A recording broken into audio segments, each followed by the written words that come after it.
बच्चों, आज के वीडियो में हम कक्षा 5वीं पाठ 10 एक दिन की बादशाहत पढ़ेंगे। वीडियो के अंत में आपको पाठ में दिए गए सभी कठिन शब्दों के लिखित अर्थ मिलेंगे। जो भी मेरे चैनल पर पहली बार आए हैं उनसे आग्रह है कि बेल का आइकन दबाकर मेरे चैनल को सब्सक्राइब करें ताकि आने वाले सारे वीडियोस के नोटिफिकेशन सबसे पहले आपको मिले। अब चलते हैं पाठ की ओर। बादशाह का अर्थ होता है राजा। जब एक बादशाह सत्ता में आने के बाद जायज और नाजायज हुक्म देने लगता है या अपनी गलत हुकूमत करता है तो उसे बादशाहत कहते हैं, जो कि इस कहानी में हुआ। इस मजेदार कहानी को जिलानी बानू ने लिखा है और इसका अनुवाद लक्ष्मीचंद्र गुप्त ने किया है। तो बच्चों, अब चलते हैं इस कहानी की ओर। आरिफ सलीम, चलो फौरन सो जाओ। अम्मी की आवाज एन उस वक्त आती जब वे दोस्तों के साथ बैठे कव्वाली गा रहे होते थे या फिर सुबह बड़े मजे में आइसक्रीम खाने के सपने देख रहे होते थे कि आपा झिंझोड़ कर जगा देती, जल्दी उठो, स्कूल का वक्त हो गया। तो बच्चों, इसमें आरिफ और सलीम ये दोनों जो बच्चे हैं, जब भी कव्वाली गाने लगते थे रात के वक्त में, ठीक उसी वक्त उनकी अम्मी यानी कि माँ की आवाज उनके कानों में आती थी कि फौरन यानी जल्दी जल्दी से सो जाओ।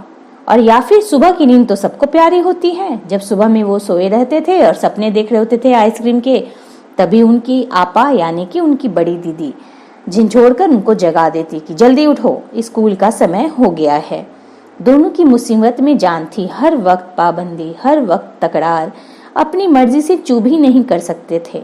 कभी आरिफ को गाने का मूड आता तो भाईजान डांटते, चुप होता है कि नहीं, हर वक्त मेढक की तरह टर्राए जाता है। अब दोनों क्या था, दोनों के साथ मुसीबत में उन दोनों की जान थी। हर समय उनके ऊपर बंदिशें, पाबंदी यानी बंदिशें, हर वक्त तकरार यानी झगड़ा या विवाद। अपनी मर्जी से वो कुछ भी नहीं कर सकते थे।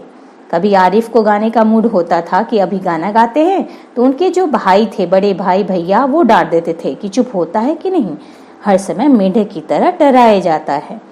बाहर जब वो लोग जाते थे तो अम्मी पूछती थी बाहर क्यों गए।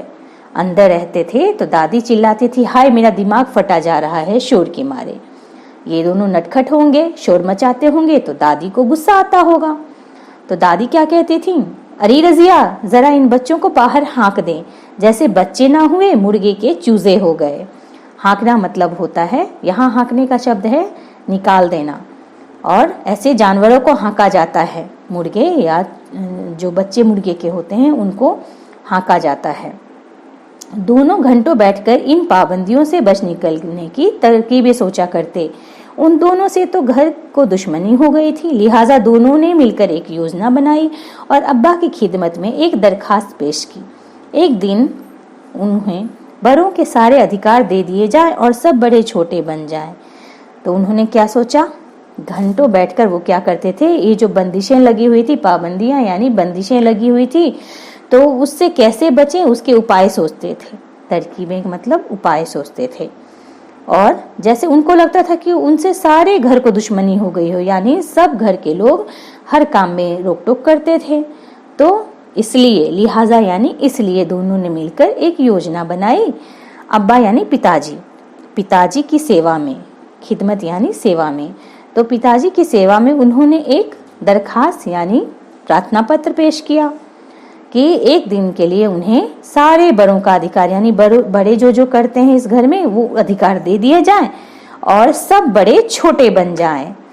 कोई जरूरत नहीं है उधम मचाने की। उधम यानी कि शैतानी या क्या है, शोरगुल करना। तो उनकी अम्मी ने रोक टोक कर दी। फिर आदत तो थी ही अम्मी की, डांट पिला दी इस बात पे। लेकिन अब्बा जाने किस मूड में थे कि ना सिर्फ मान गए बल्कि यह इकरार का है स्वीकार करना। लेकिन उन्होंने इकरार भी कर बैठे कि कल दोनों को हर किस्म के अधिकार मिल जाएंगे। अभी सुबह होने में कई घंटे थे कि आरिफ ने अम्मी को झिंझोड़ डाला, यानी जोर से हिलाया, अम्मी जल्दी उठिए, नाश्ता तैयार कीजिए। अब इन्होंने अपने अधिकार का प्रयोग करना शुरू कर दिया। अम्मी को उठाया कि जल्दी उठो और नाश्ता बना दो। अम्मी ने चाहा एक झापर रशीद करके सो रहे हैं। अम्मी को गुस्सा आ गया था, चूंकि नींद में कोई इस तरह जगाए तो गुस्सा आता है, मगर याद आया आज तो उनके सारे अधिकार छीने जा चुके हैं, यानी आज वे ये सब मारपीट नहीं कर सकती हैं, क्योंकि आज वो अम्मी का अधिकार उनके पास नहीं है। फिर दादी ने सुबह की नमाज पढ़ने के लिए दवाएं खाना और बादाम का हरीरा पीना शुरू किया। बादाम का हरीरा होता है उबाले हुए दूध में बादाम पीसकर जो स्वादिष्ट पेय बना जाता है, उसे बादाम का हरीरा कहते हैं। तो आरिफ ने उन्हें रोका। तौबा है दादी, कितना हरीरा पिएंगी आप, पेट फट जाएगा। और दादी ने हाथ उठाया मारने के लिए। तो इस तरह दादी को भी उन्होंने टोक दिया और हाथ जैसे ही दादी ने उठाया हाथ मारने के लिए, फिर नाश्ता मेज पर आया। तो आरिफ ने खानसामा से कहा, खानसामा यानी रसोइया, रसोइया से कहा अंडे और मक्खन वगैरह हमारे सामने रखो, दलिया और दूध बिस्कुट इन सबको दे दो, क्योंकि इन लोगों को रोज दलिया और बिस्कुट खाना पड़ता होगा। तो इसलिए उसने आज हुक्म दिया कि तुम आज ये लोग दलिया और बिस्किट खाएंगे और हम लोग बादाम का शरीरा और मक्खन वगैरह खाएंगे। तो फिर क्या हुआ, बड़ा मजेदार है ना। आपा ने कहर भरी नजरों से उन्हें घूरा, घूरना यानी आंखें निकालकर क्रोधपूर्वक देखना। तो मगर बेबस थी यानी लाचार थी, क्योंकि रोज की तरह आज वह तरमाल अपने लिए नहीं रह सकती थी। तरमाल होता है घी, दूध, मक्खन, इसको कहते हैं तरमाल। तो वो अपने लिए नहीं रख सकती थी। सब खाने बैठे तो सलीम ने अम्मी को टोका, अम्मी जरा अपने दांत देखिए, पान खाने से कितने गंदे हो रहे हैं। मैं तो दांत मान चुकी हूँ, अम्मी ने टालना चाहा। नहीं चलिए उठिए, अम्मी निवाला तो तोड़ चुकी थी। निवाला यानी पहला कौड़ जो खाते हैं खाने का, एक बार में जो मुंह में चला जाए उसे निवाला कहते हैं। मगर सलीम ने जबरदस्ती कंधा पकड़कर उन्हें उठा दिया। अम्मी को गुसल खाने में जाते देखकर सब हंस पड़े, जैसे रोज सलीम को जबरदस्ती भगा के हंसते थे। गुसल खाने यानी कि बाथरूम, तो उसमें जाते देखकर सब हंस पड़े, जैसे रोज बच्चों को रोक टोक करते थे ये लोग, आज इन लोग को रोक टोक बच्चे कर रहे हैं। फिर अब अब्बा की तरफ मुड़ा, जरा अब्बा की गत देखिए, गत यानी हाल। बाल बढ़े हुए, शेव नहीं की, कल कपड़े पहने थे और आज इतने मैले कर डाले। आखिर अब्बा के लिए कितने कपड़े बनाए जाएंगे। ऐसा उन्होंने अब्बा को कहा कि कल ही कपड़े पहने थे और आज इतने गंदे कर डाले हैं, और शेव भी नहीं किए हैं, बाल बढ़े हुए हैं दाढ़ी के। यह सुनकर अब्बा का हंसते हंसते बुरा हाल हो गया। आज ये दोनों कैसी सही नकल उतार रहे थे सबकी। मगर फिर अपने कपड़े देखकर वह सचमुच शर्मिंदा हो गए, शर्मिंदा लज्जित हो गए, क्योंकि उनको लगा कि सही में उनके कपड़े गंदे हो गए हैं। थोड़ी देर बाद जब अब्बा अपने दोस्तों के बीच बैठे अपनी नई गजल लहक लहक कर सुना रहे थे, तो आरिफ फिर चिल्लाने लगा, बस कीजिए अब्बा, फौरन ऑफिस जाइए, 10 बज गए।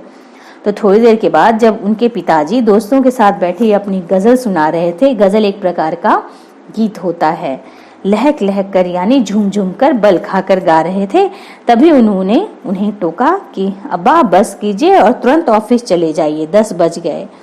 तो बच्चों आपने देखा कि जैसे रोक टोक वो लोग करते थे बड़े लोग बच्चों पे, आज बच्चे कर रहे थे सभी पे रोक टोक। है ना मजेदार कहानी। अब इस कहानी को आगे हम अगले भाग में पढ़ेंगे। धन्यवाद।